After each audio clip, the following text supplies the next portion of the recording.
नमस्कार, आप देख रहे हैं इलेक्शन कैफे। मैं अश्विनी कुमार सिंह। आज के panelist Sumit sir, Akhilesh sir, Shadab sir, विचित्र मनी सर और पुण्येंदु जी, आप सभी का स्वागत है। मैंने सही नाम लिया अमित सुमित सर। सही अमित की सुमित पे लेते करो। दुखती रख पे हाथ चलता है दुखती रख पर हाथ होता है अश्विनी होता है। तो आज से बाबा चले गए हैं टूर। अपने नाम की स्पेलिंग में अश्वाइन क्यों लिखते हैं? ASHWINE। ये तो मुझे भी नहीं पता है कि कहाँ से। अश्विन सिंह होगा ना इसका ट्विटर हैंडल है अश्वाइन। नाम भी वही है सर। दरअसल क्या हुआ था कि स्कूल में जब मैं लेके गया ना, तो वो स्कूल के प्रिंसिपल ने नाम लिख दिया था अश्वाइन कुमार। अच्छा, प्रिंसिपल को कह रहे हो वाइन का शौकीन था आप। सुन रहे हो, नाराज हो जाएंगे। तो बाद में मैं सत्यम नाम था मेरा, फिर चेंज करवाया, फिर वो आज तक वही नाम चल रहा है। तो चलिए आज मुद्दे पे आते हैं। मुद्दा ये है कि कांग्रेस पार्टी ने पिछले हफ्ते दरअसल मैनिफेस्टो जारी किया था 2024 चुनाव को लेकर। उस पर बीजेपी ने और खासकर प्रधानमंत्री और जेपी नड्डा ने भी पलटवार करते हुए कहा कि ये मैनिफेस्टो मुस्लिम लीग की याद दिलाता है। मुस्लिम लीग की तर्ज पर कांग्रेस ने ये मैनिफेस्टो जारी किया है। सबसे पहले अखिलेश सर शुरू करता है, क्योंकि सर को जाना भी है। सर, ये जो बात कही गई उसमें जैसे कहा गया कि मुस्लिम बच्चों के लिए हम स्कॉलरशिप वापस शुरू करेंगे, जो मौलाना आजाद स्कॉलरशिप इस सरकार ने बंद कर दिया, अभी रिसेंटली बंद किया। दूसरा उन्होंने कहा कि हम लिबर्टी देंगे कि पर्सनल जो आप धर्म है, आपका पर्सनल लॉ है, आप उसको फॉलो करिए, आप जो खाना खाना चाहते हैं खाइए, पहनिए, हम उस पर कोई, ये बात उनके मैनिफेस्टो में कही गई है। और इसी से रिलेटेड कुछ वर्ड शब्द शेयर किया गया कि मुस्लिम लीग भी यही बातें कहता था।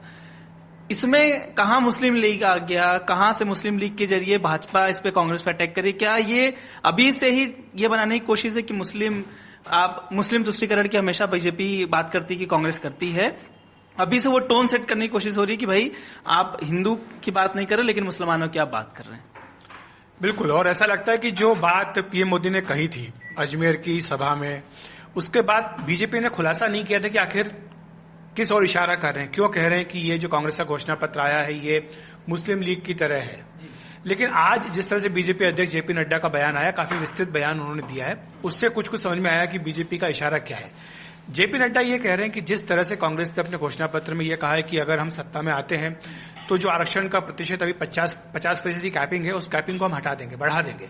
तो उससे उनका ये मतलब था कि इसका मतलब ये कि आप अल्पसंख्यकों को भी आरक्षण देना चाह रहे हो। तो ये पहली बात, विरोध का कारण ये है। दूसरा जो कारण उन्होंने बताया है कि मुस्लिम तुष्टीकरण करना चाह रही है कांग्रेस पार्टी इस घोषणा पत्र के जरिए, क्योंकि पर्सनल लॉ की बात हो रही है कि पर्सनल लॉ जो है मुसलमानों के, वो उनको फॉलो करने की अनुमति दी जाएगी। अब इसमें मैं आगे बात करूंगा कि इस पे क्या बहस का विषय है या नहीं है। और जो तीसरी बात सामने आ रही, उन्होंने ये कहा था कि जब यूपीए की सरकार थी तब एक ऐसा कानून लाने का प्रस्ताव था, आप और हम सब जानते हैं कि कानून लाने की बात थी। उसमें यह था कि अगर कहीं पे भी सांप्रदायिक हिंसा होती है तो उसके लिए बहुसंख्यक दोषी होंगे। ये बीजेपी का कहना था कि इस कानून का ये प्रावधान था, यानी बहुसंख्यकों को ही दोषी मानते हुए उनको सजा दी जाएगी, अल्पसंख्यकों को इसके लिए दोषी नहीं माना जाएगा। तो ये तीन मोटे कारण, इसके चलते बीजेपी कह रही है कि ये जो मैनिफेस्टो आया है कांग्रेस पार्टी का, ये मुस्लिम लीग के मैनिफेस्टो की तरह है। अब इस पे हम बिंदुवार तरीके से आते हैं। पहली बात, जहां 50% आरक्षण की बात, बढ़ाने की बात कही है, तो मुझे लगता है कांग्रेस ने इस पे कोई आगे अल्पसंख्यक वाली बात नहीं लिखी है। लेकिन जिस तरह जातिगत जनगणना की बात वो कह रहे हैं, और जिस तरह से कुछ कांग्रेस की शासन वाली राज्य सरकारों ने ये कदम उठाया था, कर्नाटक की सरकार में ये बात हुई, या इससे पहले भी बातें उठी हैं कि क्या मुसलमानों को आरक्षण दिया जा सकता है, या कांग्रेस के कई राज्य के नेता उठाते रहे इस आवाज को लेकर। तो उसको लेकर मुझे लगता है कि बीजेपी इसको मुद्दा बना रही कि कांग्रेस आरक्षण की जो सीलिंग है इसको बढ़ाना चाहती है ताकि वो मुसलमानों को आरक्षण दे सके। दूसरी बात, पर्सनल लॉ की जहां तक बात आई, तो उस पर बीजेपी आज से नहीं काफी समय से कहती आ रही है कि जो हमारी संविधान सभा थी उसी में यह बात तय हुई थी कि सभी के लिए एक जैसे पर्सनल लॉ होने चाहिए, जिस तरह के बाकी क्रिमिनल लॉज हैं वैसे पर्सनल लॉ भी होने चाहिए। और यह बात एक से अधिक बार देश की सुप्रीम कोर्ट कह चुकी है कि सबके लिए एक ऐसा कानून होना चाहिए। अब पहल भी कर दी, उत्तराखंड में बीजेपी की सरकार है, वहां पर एक पहल हो गई है, बाकी जगह भी लगता है कि धीरे धीरे करके होगा। तो ये दूसरा उनका विरोध का विषय है। तीसरा, जो उनको लगता है कि इसके जरिए जो ट्रिपल तलाक खत्म किया है उसकी वापसी करने की कोशिश कांग्रेस कर रही है, क्योंकि कांग्रेस ने कई चीजों पे स्थिति स्पष्ट नहीं की है। जैसे सीएए है, उस पर स्थिति स्पष्ट नहीं की है, ट्रिपल तलाक के ऊपर वैसे नहीं बोला, लेकिन ये कहा कि जो विवादास्पद कानून उनको हम रिव्यू करेंगे। तो उसमें जाहिर सी बात है कि ये सब आ जाता है, ट्रिपल तलाक और ये सब बातें आ जाती है। तो इसलिए भी मुस्लिम तुष्टीकरण की बात बीजेपी कह रही है।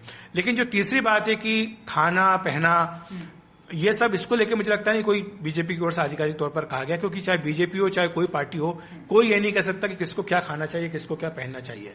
और जहां तक रही बात स्कॉलरशिप की, तो अल्पसंख्यक मंत्रालय तो पिछले 10 साल से इस सरकार में भी है। अल्पसंख्यक मंत्रालय खत्म तो नहीं किया गया, और जितनी योजनाएं पहले चलती थी उनमें कुछ फेरबदल हो सकता है कि किया गया हो। जैसे कि आपने एक स्कॉलरशिप का नाम लिया, वो स्कॉलरशिप को कांग्रेस ने बताया कि हम रिस्टोर करेंगे, लेकिन चाहे वो हज भेजना हो या और भी जो दुनिया भर की सुविधाएं या जो योजनाएं हैं अल्पसंख्यकों के लिए, मुझे लगता नहीं कि उनमें किसी तरह कोई कटौती या वैसा किया गया हो। फेरबदल किया गया, इसको लेकर के विरोध हुआ है। तो ये किस आधार पर मुस्लिम लीग वाली बात कही गई है, इस पर मुझे लगता है कि बीजेपी को अभी और ज्यादा स्पष्टता देने की जरूरत है। सर हज वाला मैं जानना चाहता, हज पे जो सब्सिडी मिलती है तो वो बंद हो चुकी है ना, इन सरकार ने तो बंद कर दिया। सब्सिडी मिल रही है, सब्सिडी मिल रही है। एक्चुअली मैं आपको एक जानकारी और भी दूं कि देखिए हज पे जो है ये जो सब्सिडी है ना, इसमें बड़ा गोरख धंधा है। वो गोरख धंधा कैसे, मैं आपको बताता हूं कि जो एयरलाइंस है ना, वो अपना किराया हज के टाइम में 3 गुना 4 गुना कर देती है, और वो पैसा सरकार से ले लेती है और कहती है हमने आपको सब्सिडी दे दिया। तो ये जो मुस्लिम जो हज पे जाते हैं, उनका ये कहना है कि भाई आप हमको सब्सिडी मत दीजिए, हमको सब्सिडी नहीं चाहिए, आप जो किराए की कैप तय कीजिए। देखिए सब्सिडी क्या होता है कि जैसे कोई मुस्लिम जैसे हज पे गया तो उसको वहां रहने खाने पे कोई सब्सिडी नहीं है। सरकार कहती है कि हम आपको फेयर में सब्सिडी दे रहे हैं। अच्छा, फेयर में सब्सिडी वो नहीं देती, वो एयरलाइंस को दे देती है। और एयरलाइंस जो है वो अभी अगर मान लिया सपोज किया कि वो किराया ले रहे हैं 20,000 रुपए, लेकिन जब आप हज पे जाएंगे तो वो 70,000 रुपए आपसे किराया मांगेंगे और फिर वो बाकी पैसा सरकार से ले लेंगे। तो भाई सब्सिडी किस बात की है? तो ये कांग्रेस के समय से भी ये मांग उठती रही है कि ये सब्सिडी के नाम पे आप धोखा मत दीजिए। लेकिन इसमें एक जो बात ये सरकार ने बोलती कि इनकी उपलब्धि के तौर पर बताते हैं, वो ये है कि जो मुस्लिम महिलाएं हैं वो बिना पुरुष वो जा सकते हैं। तो ये इन्होंने ये प्रावधान करवाया है। हाँ, पहले ये था कि आप जो है कि आप अपने किसी भाई भतीजे या किसी जो ब्लड रिलेशन है उसके साथ जाएं, पति के साथ जाएं, लेकिन अब ये है कि अकेली महिला भी जा सकती है। बहुत से देशों में प्रावधान था, भारत में नहीं था, वो इस सरकार ने किया है। ये आप ठीक कह रहे हैं। तो ये आप कह सकते हैं कि प्रोग्रेसिव स्टेप इस सरकार ने उठाया है। सुमित सर, आपसे सवाल ये है कि जो एक बात कही जा रही है कि मुस्लिम लीग चुनाव लड़ रही है, क्या कांग्रेस का मैनिफेस्टो पढ़ के आपको ऐसा लगा कि कांग्रेस एक मुस्लिम लीग की तरह, या मुस्लिम लीग के जो वादे जो सीटी रवि और बाकी लोग कांग्रेस सोशल मीडिया पर शेयर कर रही बीजेपी, आपको लग रहा है कि ये क्या मुस्लिम लीग की तर्ज पे कांग्रेस अपना मैनिफेस्टो बनाया और ये चुनाव लड़ रही है? अश्विनी, आप इतने मासूम नहीं है जितना मासूम होकर आप सवाल पूछ रहे हैं। पहली बात तो ये, आज हम 8 तारीख को बात कर रहे हैं, 19 तारीख को पहले फेज की वोटिंग है, मात्र 10 दिन का पहले चरण में मतदान बाकी है। ऐसे में जब 102 सीटों पर पहले चरण का मतदान होना है, जिसमें से ज्यादातर सीटें ऐसी हैं जहां पर मुस्लिम बहुल इलाके हैं, खासकर पश्चिमी उत्तर प्रदेश की बात कर रहा हूं मैं, महाराष्ट्र की भी सीटें हैं इस फेज में, तमिलनाडु भी है इस फेज में, तमिलनाडु तो पूरा है। इन परिस्थितियों में देखकर इस तरह के बयानों को देखना चाहिए। एक दिन की बात से कह देने से कि मुस्लिम लीग की तरह चुनाव लड़ रहे हैं, मुस्लिम लीग का घोषणा पत्र है।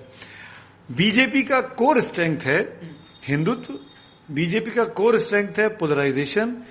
आप देखिए प्राइम मिनिस्टर का जो उस दिन का भाषण है, जिसका बहुत अच्छे से अखिलेश जी ने समझाई सारी बातें, इस मुस्लिम अपीजमेंट को लेकर जो कांग्रेस को घेरती है बीजेपी, उन्होंने उसी भाषण में पहले जिक्र किया राम मंदिर का, कि राम मंदिर के दर्शन करने नहीं जाते हैं ये लोग, कांग्रेस के लोग, जो जाते हैं उनको पार्टी से निकाल देते हैं। उसके बाद वो मैनिफेस्टो पे आए कि देश को टुकड़े टुकड़े करने वाला ये मैनिफेस्टो है। इसको पढ़ने के बाद लगता है कि वापस हम मुस्लिम लीग के एरा में जा रहे हैं।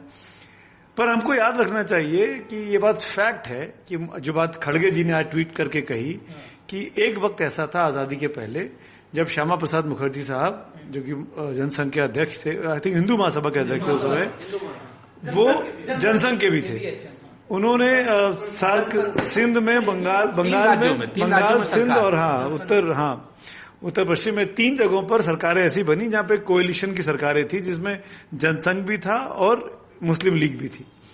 और दूसरी और सबसे जो मुझे लगता है कि इसमें चीज हमको देखना चाहिए कि मुस्लिम लीग कोई आईसिस नहीं है, मुस्लिम लीग कोई हरकतुल मुजाहिदीन नहीं है, मुस्लिम लीग कोई सिमी नहीं है। मुस्लिम लीग इस देश की एक राजनीतिक पार्टी है जिसको बाकायदा चुनाव आयोग ने मान्यता दे रखी है, जो केरल में चुनाव भी लड़ती है।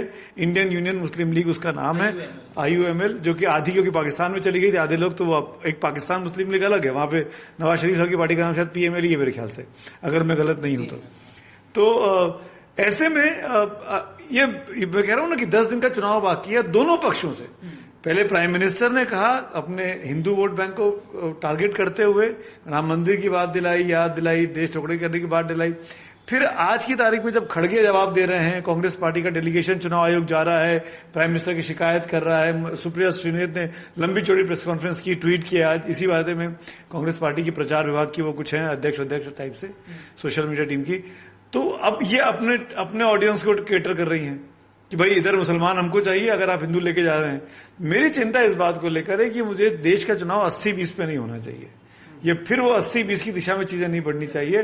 देश का चुनाव विकास पे हो, देश का चुनाव मुद्दों पे हो, बेरोजगारी पे हो, महंगाई पे हो, सुविधाओं पे हो, नौकरियों पे हो, सड़कों पे हो, अस्पताल पे हो, शिक्षा पे हो, ये ज्यादा इंपॉर्टेंट है। और ये जो आखिर के जो फ्रिंज वोटर्स होते हैं, मेरे ख्याल से हम सब इस बात से सहमत होंगे कि जो 2%, 3%, 4% का जो वोटर है जो आखिरी मौके पे तय करता है, उसके लिए इस तरह के इमोटिव इश्यूज बड़े इंपॉर्टेंट हो जाते हैं कि ये राम मंदिर नहीं गए, ये अजान सड़क पे पढ़ते हैं, ये ऐसा करते हैं, ये ऐसा करते हैं, और उन्हीं को कैटर करने की कोशिशें दोनों तरफ से चल रही है। मैं इसको इस घटनाक्रम को ऐसे देखता हूँ। क्या आपको लगता है कि ये जो 102 सीटें हैं जहां पे मुस्लिम बहुल सीटें हैं, चुनाव 102 से सबसे बड़ा चुनाव जो 7 फेज में 102 सीटें सबसे बड़ी हैं, पहले फेज में है, और ये तो भी मोमेंटम शुरू हुआ है, ये अगले 60-70 दिन चलना है। विचित सर, आप पढ़ के भी आए, काफी पॉइंट बना के आए। मैं आपसे ये पूछना चाह रहा था कि ये जो बात कही गई है ना कांग्रेस के मैनिफेस्टो में कि हम पर्सनली जो भी पर्सनल अपना रिलीजन फॉलो करना चाहता है या जो धार्मिक तौर पे खाना पीना जो भी चाहता है हम उसको अलाउ करेंगे, लेकिन हमने देखा है कि इसी गवर्नमेंट में पिछले 5 सालों 8 सालों में जब बीफ का मुद्दा आया था तो गर्म आया कि भाई आपको क्या खाना है ये भी सरकार बता रही है, क्या पहनना है ये भी सरकार बता रही है, हिजाब के तौर पर अगर कर्नाटक का मामला याद हो तो अगर ये चीजें जोड़ना मैनिफेस्टो में कि हम आएंगे और हम लिबर्टी देंगे कि जो आप फॉलो करना चाहे करिए, इसको कहीं मुस्लिम लीग से जोड़ना क्या आपको लगता सही है, तार्किक तौर पे सही बात है ये?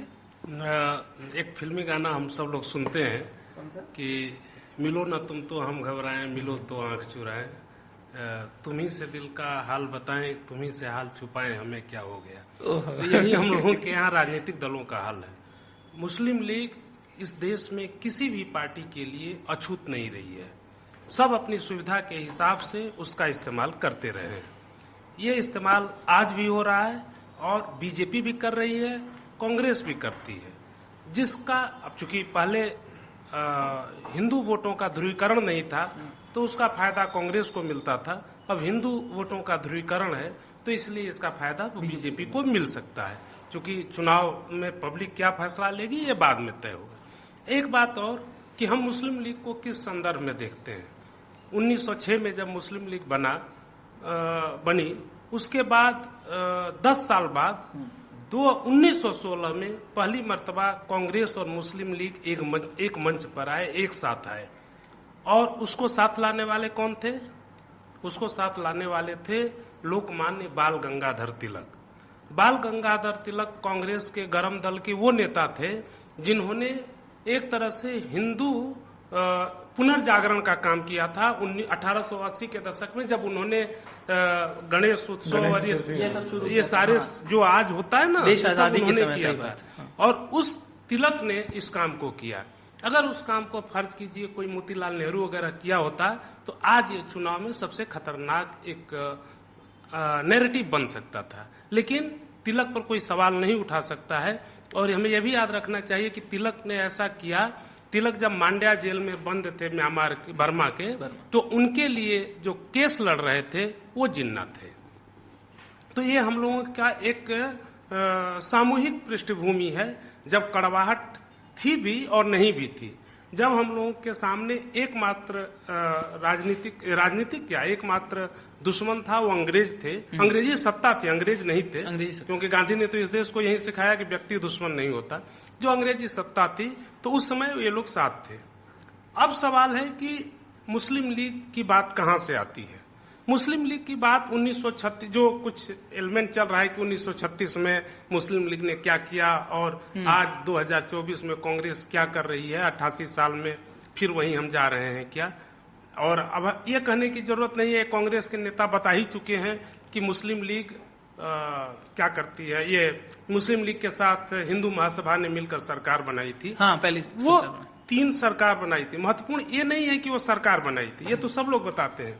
उससे भी महत्वपूर्ण ये है कि 1942 में चाहे हिंदू महासभा रही हो या मुस्लिम लीग रही हो, दोनों एक पृष्ठभूमि पर खड़े थे कि उनको भारत छोड़ो आंदोलन का विरोध करना था। जब कांग्रेस पर पूरी तरह से प्रतिबंध था, उस समय इन दोनों लोगों के पास सत्ता में बनने का मौका मिला। इन लोगों ने उसको भुनाया। इन्हीं दोनों संगठनों प्रतिबंध है। नमस्कार, आप देख रहे हैं इलेक्शन कैफे। मैं अश्विनी कुमार सिंह। आज के panelist Sumit sir, Akhilesh sir, Shadab sir, विचित्र मनी सर और पुण्येंदु जी, आप सभी का स्वागत है। मैंने सही नाम लिया है, अमित सुमित सर। सही अमित की सुमित पे लेते करो। दुखती रख पे हाथ चलता है दुखती रख पे हाथ होता है, अश्विनी होता है। तो आज से बाबा चले गए हैं टूर। अपने नाम की स्पेलिंग में अश्वाइन क्यों लिखते हैं? ASHWINE। ये तो मुझे भी नहीं पता है कि कहाँ से। अश्विन सिंह होगा ना। इसका ट्विटर हैंडल है अश्वाइन। नाम भी वही है सर। दरअसल क्या हुआ था कि स्कूल में जब मैं लेके गया ना, तो वो स्कूल के प्रिंसिपल ने नाम लिख दिया था अश्वाइन कुमार। अच्छा, प्रिंसिपल को कह रहे हो वाइन का शौकीन था आप। सुन रहे हो, नाराज हो जाएंगे। तो बाद में मैं सत्यम नाम था मेरा, फिर चेंज करवाया, फिर वो आज तक वही नाम चल रहा है। तो चलिए आज मुद्दे पे आते हैं। मुद्दा ये है कि कांग्रेस पार्टी ने पिछले हफ्ते दरअसल मैनिफेस्टो जारी किया था 2024 चुनाव को लेकर। उस पर बीजेपी ने और खासकर प्रधानमंत्री और जेपी नड्डा ने भी पलटवार करते हुए कहा कि ये मैनिफेस्टो मुस्लिम लीग की याद दिलाता है। मुस्लिम लीग की तर्ज पर कांग्रेस ने ये मैनिफेस्टो जारी किया है। सबसे पहले अखिलेश सर शुरू करता है, क्योंकि सर को जाना भी है। सर, ये जो बात कही गई उसमें जैसे कहा गया कि मुस्लिम बच्चों के लिए हम स्कॉलरशिप वापस शुरू करेंगे, जो मौलाना आजाद स्कॉलरशिप इस सरकार ने बंद कर दिया, अभी रिसेंटली बंद किया। दूसरा, उन्होंने कहा कि हम लिबर्टी देंगे कि पर्सनल जो आप धर्म है, आपका पर्सनल लॉ है, आप उसको फॉलो करिए। आप जो खाना खाना चाहते हैं खाइए, पहनिए, हम उस पर कोई, ये बात उनके मैनिफेस्टो में कही गई है। और इसी से रिलेटेड कुछ वर्ड शब्द शेयर किया गया कि मुस्लिम लीग भी यही बातें कहता था। इसमें कहां मुस्लिम लीग आ गया, कहां से मुस्लिम लीग के जरिए भाजपा इस पे कांग्रेस पे अटैक करी? क्या ये अभी से ही ये बनाने की कोशिश है कि मुस्लिम तुष्टीकरण की हमेशा बीजेपी बात करती कि कांग्रेस करती है, अभी से वो टोन सेट करने की कोशिश हो रही है कि भाई आप हिंदू की बात नहीं कर रहे लेकिन मुसलमानों की आप बात कर रहे हैं? बिल्कुल। और ऐसा लगता है कि जो बात पीएम मोदी ने कही थी अजमेर की सभा में, उसके बाद बीजेपी ने खुलासा नहीं किया था कि आखिर किस ओर इशारा कर रहे हैं, क्यों कह रहे हैं कि ये जो कांग्रेस का घोषणा पत्र आया है ये मुस्लिम लीग की तरह है। लेकिन आज जिस तरह से बीजेपी अध्यक्ष जेपी नड्डा का बयान आया, काफी विस्तृत बयान उन्होंने दिया है, उससे कुछ समझ में आया कि बीजेपी का इशारा क्या है। जेपी नड्डा ये कह रहे हैं कि जिस तरह से कांग्रेस ने अपने घोषणा पत्र में ये कहा है कि अगर हम सत्ता में आते हैं तो जो आरक्षण का प्रतिशत अभी 50% की कैपिंग है, उस कैपिंग को हम हटा देंगे, बढ़ा देंगे।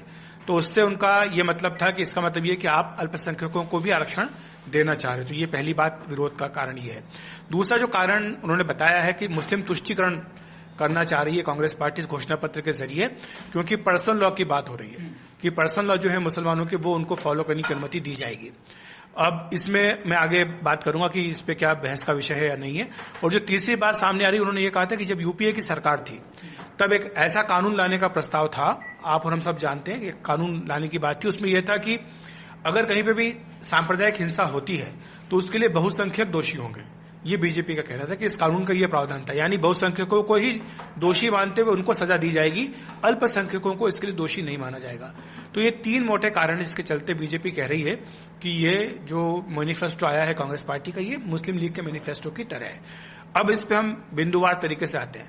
पहली बात, जहां 50% आरक्षण की बात, बढ़ाने की बात कही है, तो मुझे लगता है कांग्रेस ने इस पे कोई आगे अल्पसंख्यक वाली बात नहीं लिखी है।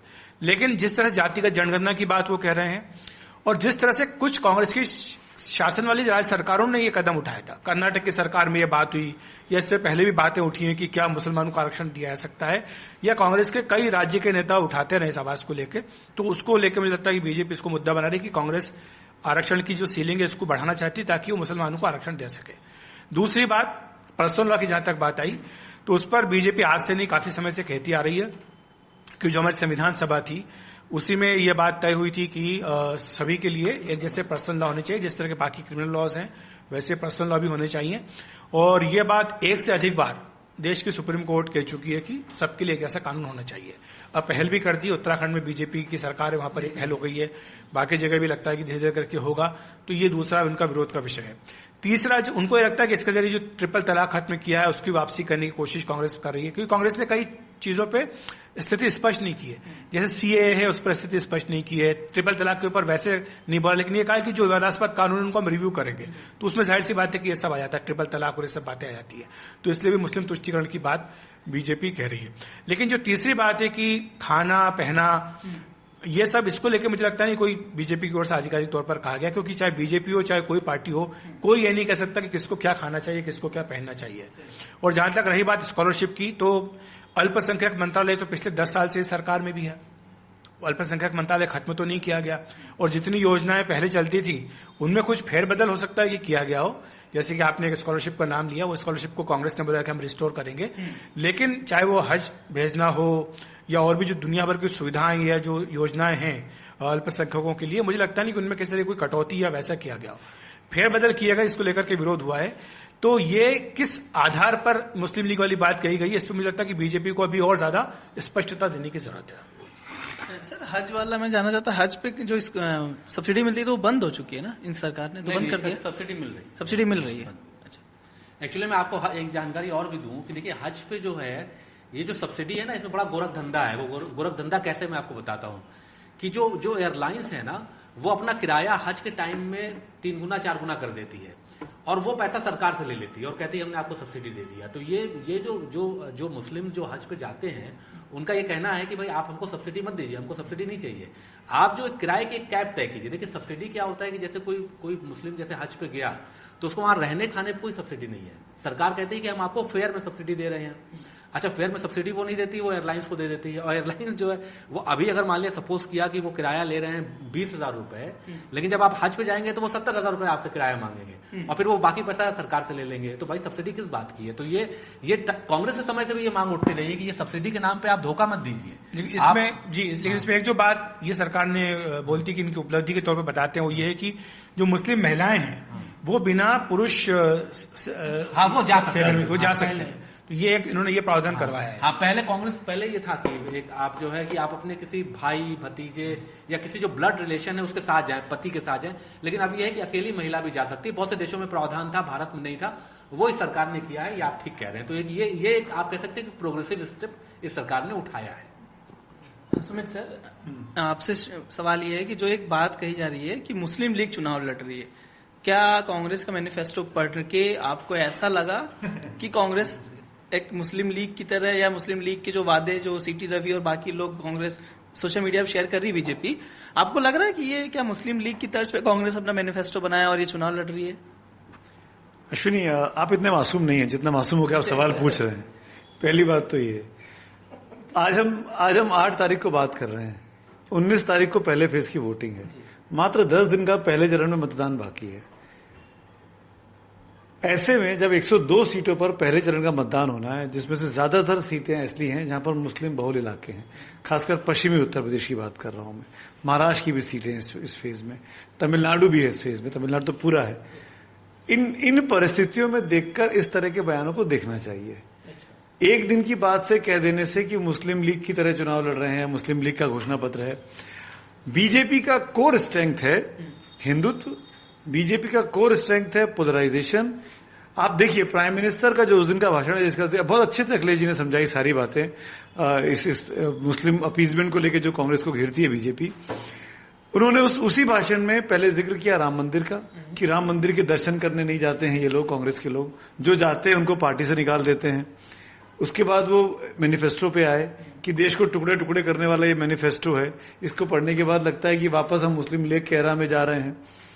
पर हमको याद रखना चाहिए कि ये बात फैक्ट है कि जो बात खड़गे जी ने आज ट्वीट करके कही कि एक वक्त ऐसा था आजादी के पहले, जब श्यामा प्रसाद मुखर्जी साहब, जो कि जनसंघ के अध्यक्ष थे, आई थिंक हिंदू महासभा के अध्यक्ष थे उस समय, वो जनसंघ के भी थे, उन्होंने सार्क सिंध में बंगाल सिंध और उत्तर पश्चिम में 3 जगहों पर सरकारें ऐसी बनी जहां पे कोएलिशन की सरकारें थी, जिसमें जनसंघ भी था और मुस्लिम लीग भी थी। और दूसरी और सबसे जो मुझे लगता है कि इसमें चीज हमको देखना चाहिए कि मुस्लिम लीग कोई आईसिस नहीं है, मुस्लिम लीग कोई हरकतुल मुजाहिदीन नहीं है, मुस्लिम लीग कोई सिम ही नहीं है। मुस्लिम लीग इस देश की एक राजनीतिक पार्टी है जिसको बाकायदा चुनाव आयोग ने मान्यता दे रखी है, जो केरल में चुनाव भी लड़ती है। इंडियन यूनियन मुस्लिम लीग उसका नाम है, IUML, जो कि आधी क्योंकि पाकिस्तान में चली गई थी, आधे लोग तो वो एक पाकिस्तान मुस्लिम लीग अलग है, वहां पे नवाज शरीफ साहब की पार्टी का नाम शायद PML ही है मेरे ख्याल से, अगर मैं गलत नहीं हूं तो ऐसे में ये मैं कह रहा हूं ना कि 10 दिन का चुनाव बाकी है दोनों पक्षों से।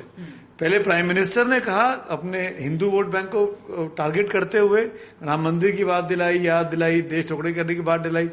फिर आज की तारीख में जब खड़गे जवाब दे रहे हैं, कांग्रेस पार्टी का डेलीगेशन चुनाव आयोग जा रहा है, प्राइम मिनिस्टर की शिकायत कर रहा है, सुप्रिया श्रीनेत ने लंबी चौड़ी प्रेस कॉन्फ्रेंस की, ट्वीट किया आज इसी बात में कांग्रेस पार्टी की प्रचार विभाग की वो कुछ है अध्यक्ष टाइप से सोशल मीडिया टीम की, तो अब ये अपने ऑडियंस को कैटर कर रही हैं कि भाई इधर मुसलमान हमको चाहिए अगर आप हिंदू लेके जा रहे हैं।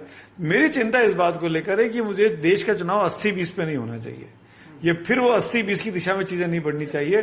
देश का चुनाव विकास पे हो, देश का चुनाव मुद्दों पे हो, बेरोजगारी पे हो, महंगाई पे हो, सुविधाओं पे हो, नौकरियों पे हो, सड़कों पे हो, अस्पताल पे हो, शिक्षा पे हो, ये ज्यादा इंपॉर्टेंट है।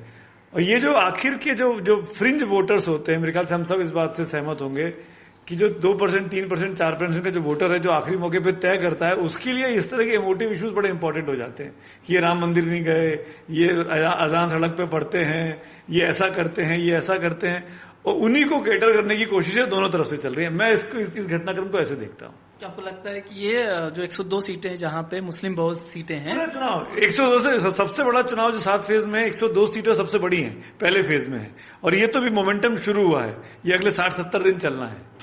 विचित सर, आप पढ़ के भी आए, काफी पॉइंट बना के आए। मैं आपसे ये पूछना चाह रहा था कि ये जो बात कही गई है ना कांग्रेस के मैनिफेस्टो में कि हम पर्सनली जो भी पर्सनल अपने पॉलिटिक्स, आपको नजर आता है ये? देखिए, मुझे लगता है कि जो भारत के मुसलमान हैं उनको पाकिस्तान की मुस्लिम लीग से कोई लेना देना नहीं है। बिल्कुल ये बात समझ लेना चाहिए। वो जो मुस्लिम लीग थी वो अलग थी, वो चली गई। जो ने पाकिस्तान का हाल करना था वो कर दिया उन्होंने। पाकिस्तान का आज क्या हाल है पूरी दुनिया देख रही है ना। तो उससे तो कोई भारत का मुसलमान को इंस्पायर्ड है नहीं, और ना उस मुस्लिम लीग को गाली देने से है कि किसी मुसलमान को फर्क पड़ता है। लेकिन जो बात बीजेपी की हो रही है वो कांग्रेस पार्टी को कटघरे में खड़ा कर रही है। कांग्रेस की जो नीतियां जिस पर कि तुष्टीकरण, इसका आरोप बीजेपी हमेशा से कांग्रेस पार्टी पर लगाती है कि वो मुसलमानों का तुष्टीकरण करती आई है, तो वो उसी को आगे बढ़ाना चाहती है। उसमें मूल मुद्दा मुझे लगता है कि 50% आरक्षण से ज्यादा पर्सनल लॉ का है, क्योंकि 3 तलाक का जो खात्मा मोदी सरकार ने किया, और ये कहना कि मुसलमानों के ऊपर बीजेपी का कोई असर नहीं है और मुसलमान बीजेपी को वोट नहीं देते, ऐसा नहीं है। जो कई CSDS लोकनीति के पोस्ट पोल सर्वे आते हैं, आप तो आंकड़ों के खिलाड़ी हैं, आप जानते होंगे अच्छे से कि पोस्ट पोल सर्वे में ये बात आती है। और खासतौर से जो मुस्लिम महिलाएं हैं वो 3 तलाक के खात्मे के बाद बीजेपी को वोट दे रही हैं। और उत्तर प्रदेश का अगर 2022 का विधानसभा चुनाव आप देखें तो वहां पर तो आपको दिखेगा, ये आंकड़ों में दिखता है कि वहां पर मुस्लिम महिलाओं ने बीजेपी को भी वोट दिया है। अब रही बात पसमानदा की, तो जब हैदराबाद में बीजेपी की राष्ट्रीय कार्यकारिणी की बैठक हुई थी, वहां पर पीएम मोदी ने यह कहा था कि पसमानदा समाज के लोगों को बीजेपी के कार्यक्रम के बारे में बताना चाहिए, और ये बताना चाहिए कि जब बीजेपी कोई भी नीति लाती है तो वो नीति के जरिए किसी में भेदभाव नहीं करती है, सबका साथ सबका विकास करती है। जो सरकार की योजना है वो सबके लिए समान रूप से क्रियान्वित होती है। उसमें कहीं भी कि ये मुसलमान इसलिए इसको नहीं मिलना चाहिए, हिंदू इसलिए इसको डबल मिल जाना चाहिए, ऐसा कहीं भी भेदभाव नहीं होता। तो ये बात मुसलमानों तक पहुंचनी चाहिए, पसमानदा समाज तक पहुंचनी चाहिए, क्योंकि जिस तरह से हिंदू धर्म में ये आरोप लगाया जाता है, और ये जो राहुल गांधी कर रहे हैं जिसपे हमने अभी तक चर्चा नहीं की, कास्ट बेस्ड सेंसस, वो क्या है? वो तो हिंदू समाज को बांटने की कोशिश है। अगर बीजेपी पे आप ये आरोप लगा रहे हैं कि वो देश को धर्म के आधार पर बांट रही है, तो राहुल गांधी क्या कर रहे हैं? वो जोड़ रहे हैं क्या? वो भी तो हिंदू समाज को जातियों के आधार पर बांट रहे हैं। और उसमें जब ये बात आती है कि जो अपर कास्ट है, सो कॉल्ड अपर कास्ट है, उन्होंने एक्सप्लॉयटेशन किया है लोअर कास्ट का, ये आरोप लगाया जाता है, इसलिए इनको न्याय मिलना चाहिए। तो यही बात तो मुसलमानों में भी होती है कि मुसलमानों के जो सो कॉल्ड अपर कास्ट हैं, उन्होंने सारा जो मुसलमानों का हक था उसको मारा, और जो पसमानदा 80% 90% है उसको उनका हक नहीं मिला। ये पीएम मोदी ने अपनी बात कही, और इसलिए वो कहते आए कि इन तक आप पहुंचिए। और यूपी में खासतौर से हमने देखा कई कार्यक्रम हुए, और फिर उन्होंने स्नेह यात्रा निकालने की बात कही कि केवल मुसलमान ही नहीं बल्कि जो क्रिश्चियंस हैं उन तक भी आप जाइए और मिलिए उनसे। तो हमने केरल में देखा कि ईद के मौके पर जो बीजेपी के कार्यकर्ता उन्होंने मुसलमानों को अपने घर बुलाया, और ईस्टर और जब क्रिसमस के मौके आए तब वो क्रिश्चियंस के घर में गए। तो ये एक तरीके एक रीच आउट जिसको आप बोलते हैं इंग्लिश में, वो बीजेपी लगातार कोशिश कर रही है। अब रही बात कि उनको टिकट क्यों नहीं दिया जाता है, तो इसमें साफ सी बात है वो ये कहते हैं, ये सवाल हर बार हर प्रेस कॉन्फ्रेंस में पूछा जाता है बीजेपी नेताओं से जब भी होता है कि आपने कोई मुसलमान को टिकट नहीं दिया, तो वो ये कहते हैं कि विनेबिलिटी हमारा फैक्टर होता है, विनेबिलिटी के आधार पर हम टिकट देते हैं। लेकिन ऐसा नहीं है कि बीजेपी ने पहले मुसलमानों को टिकट नहीं दिया और वो जीते ना हो। लोकसभा चुनाव में शहनवाज हुसैन जीत चुके हैं, हमने मुख्तार अब्बास नकवी को देखा जो राजस्थान में जीत चुके हैं विधानसभा। तो ऐसे कई जगह जीते भी है बीजेपी के मुस्लिम उम्मीदवार, लेकिन अभी क्यों नहीं दे रहे? क्योंकि देश में अभी जो माहौल है, साफ सी बात है, अब राजनीति की आप बात कर लीजिए, अभी जो माहौल है उसमें बीजेपी हिंदू हित की बात कर रही है, और राम मंदिर का जब से मामला आया तो उसमें ज्यादा ही इस मामले में उछाल आया है। तो उन्हें इस बात में सुविधा होती है कि आप चाहे राम मंदिर का मुद्दा उठाएं, इसमें आप ये कहेंगे कि कांग्रेस पार्टी तो वो है जो प्राण प्रतिष्ठा समारोह में नहीं गई, तो इसलिए हिंदू विरोधी है, राम विरोधी, ये उनमें कहने में उनको कोई हर्ज नहीं है, क्योंकि उनसे उनको फायदा होता है, हिंदू वोट बैंक का कंसोलिडेशन होता है। और फिर उसी तरह से आप अगर जो मुस्लिम लीग वाली बात कहते हो तो इससे भी उनकी उसी बात को आगे बढ़ाने का मौका मिलता है और कांग्रेस को कटघरे में खड़ा करने का मौका मिलता है। और ये वही कारण इसके चलते राहुल गांधी जो है उनको चुनाव से पहले मंदिर में जाना पड़ता है और वो बताना पड़ता है कि वो कितने बड़े हिंदू हैं। और सुरजेवाला कहते हैं कि वो तो जनेऊधारी, जनेऊ भी दिखाया था, अभी अयोध्या नहीं गए हैं राम मंदिर, ये राम की श्री राम जयंती आने वाली ना, क्या बोलते हैं, रामनवमी आने वाली है 17-18 तारीख को, तो 17 को ना शायद। क्या जाएंगे क्या राहुल गांधी इस बार अयोध्या? भगवान जाने, मुझे नहीं पता। लेकिन कुल मिलाकर जैसे जो बात अखिलेश बोल रहे थे ना, कांग्रेस का तो नारा था जात पर ना पात पर हाथ, जब मोहर लगेगी हाथ पर। कांग्रेस का तो नारा था इंदिरा गांधी के समय पर कि हम जात पात की बात ही नहीं करेंगे, हम तो हाथ की बात करेंगे। अब वही कांग्रेस पार्टी अब जात पात की बात कर रही है कि जाति का जनगणना क्या है। मंडल कमीशन की जब रिपोर्ट पर चर्चा हुई थी लोकसभा में, तो राजीव गांधी उस वक्त नेता प्रतिपक्ष थे, उन्होंने भी कांग्रेस पार्टी का अपना ये स्टैंड रखा था कि हम इसमें कास्ट में नहीं चाहते कि राजनीति में कास्ट आए। वो हिंदुत्व का जवाब जाति में खोज रहे हैं कि हिंदुत्व का जवाब हम कास्ट से ही दे सकते हैं। देखिए क्या होगा नहीं पता। राहुल गांधी चुनाव जीतने के लिए हर तरह की कोशिश कर रहे हैं और बीजेपी अपना तीसरा टर्म पाने के लिए हर करने की कोशिश कर रही है। अंततः रिजल्ट तो 4 जून को पता लगेगा। और इस तरह की, जैसे मैंने पहले भी कहा, जिसको हम सभी लोग मान रहे हैं कि चुनावों तक इस तरह के बयान बहुत आएंगे, बाल की खाल निकालने वाले, जरा से बात को तिल का ताड़ बनाने वाले, दोनों पक्षों से होगा। फिर शिकायतें होना, फिर इधर जाना, फिर वीडियो बनना, फिर ट्रोल होना, फिर मीम बनना, ये सब चलता रहेगा। लेकिन मेरा आज भी मानना, ये मैंने अभी शादाब के साथ जो चैट करा था बोला ही मैंने, कि जो मूल वोटर होता है, जो थिंकर है, वो आखिरी 1 महीने में सोचता नहीं है, वो पहले से तय कर चुका होता है किसको वोट करना है। तो ये जो 2-3% का वोटर है, जो यहाँ भी बैठा है, वहां भी बैठा है, यहाँ भी मजे ले रहा है, चाय की दुकान पे भी खड़ा है, सिगरेट की दुकान पे भी खड़ा है, टपरी पर भी बैठा है, उसको ये भी अच्छा लग रहा है, वो भी बुरा लग रहा है, उसके लिए इस तरह के मुद्दे उठाए जाते हैं। और हमारी हेडलाइंस मैनेज होती है, टीवी पर आईबॉल्स मिलती हैं, अखबारों में इंप्रेशंस मिलते हैं, इसका खेल ज्यादा है। लेकिन जो मूल वोटर है, उसको किसको वोट करना है, वो मुस्लिम लीग के नाम पर वोट करेगा भाजपा को या कांग्रेस को वोट करेगा, वो सोच चुका होगा, उसको इससे फर्क नहीं पड़ेगा। एक चीज मैं और कहूंगा कि ये जैसे ये जो मुस्लिम लीग का जो मुद्दा चल रहा है, अगर कांग्रेस के नेता इस पर ज्यादा बयान देते हैं, ज्यादा इसमें उलझते हैं, तो उनका नुकसान देखिए कांग्रेस का ही होगा। क्योंकि ये भाजपा के पिच पे अगर जहां जाके कांग्रेस खेलेगी, क्योंकि भाजपा तो चाहेगी कि वो बयान दे। आज जैसे मल्लिकार्जुन खड़गे ने कहा, तो देखिए ये मुद्दा बना, हम लोग चर्चा कर रहे हैं, तो ये निश्चित तौर पर कांग्रेस का नुकसान है। आपको याद होगा कि पिछले दिनों जो गुजरात का चुनाव हुआ था, इस चुनाव से पहले वाले चुनाव में, तो उस समय कांग्रेस के नेता कहते थे कि हमको भाजपा के पिच पर नहीं खेलना है, हमको अपने मुद्दे उठाना है। लेकिन मुस्लिम लीग के मुद्दे पे अगर कांग्रेस के लोग ज्यादा बोलेंगे, उसमें ट्रैप होंगे, तो निश्चित तौर पर अगर ये चर्चा आगे बढ़ती है, तो इसमें डेफिनेटली मैं एक राजनीतिक इनफैक्ट विश्लेषक शादाब ये यहाँ तक कहा आज के अपने तर्कों में, जैसे बात आपने याद दिलाई विचित्र ने, कि आडवाणी जी की बात की कि उन्होंने जिन्ना की तारीफ की थी, उन्होंने जसवंत सिंह की किताब की बात की कि जसवंत सिंह ने अपनी किताब में जिन्ना की तारीफ की थी।